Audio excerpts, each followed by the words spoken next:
Tari Sanghyang Dedari ini termasuk tarian sakral yang tidak untuk dipertontonkan sebagai fungsi pertunjukan, tetapi hanya diselenggarakan dalam rangkaian upacara suci. Tarian ini dilakukan oleh sepasang gadis cilik yang belum akil balik.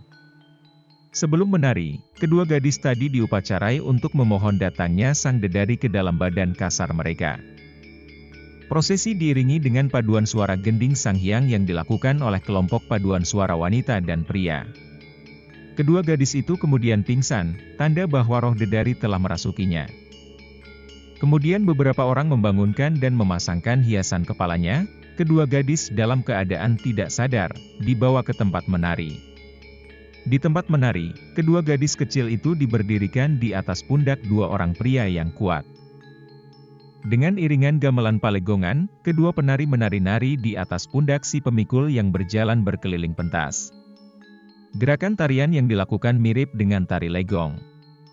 Selama tarian berlangsung, mata kedua gadis itu tetap tertutup rapat. Menari di atas bahu seseorang tanpa terjatuh, tidak mungkin dilakukan oleh gadis-gadis cilik dalam keadaan sadar, apalagi biasanya si gadis belum pernah belajar menari sebelumnya. Sungguh menakjubkan. Tarian suci ini diadakan dalam upacara memohon keselamatan dari bencana atau wabah penyakit yang menyerang suatu desa. Tarian ini terdapat di daerah Badung, Gianyar, dan Bangli.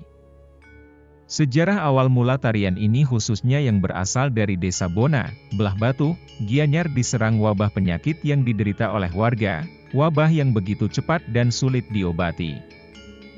Konon, ada beberapa anak-anak gadis bermain di seputaran Pura Puseh yang pada saat itu baru usai piodalan atau upacara agama, mereka bermain sambil bernyanyi-nyanyi lagu Sanghyang.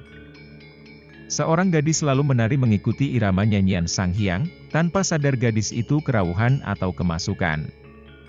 Melihat kejadian ini warga pun memutuskan untuk nangyang atau mensakralkan tarian Sanghyang Dedari dengan harapan wabah penyakit hilang dan tidak kembali mewabah desa.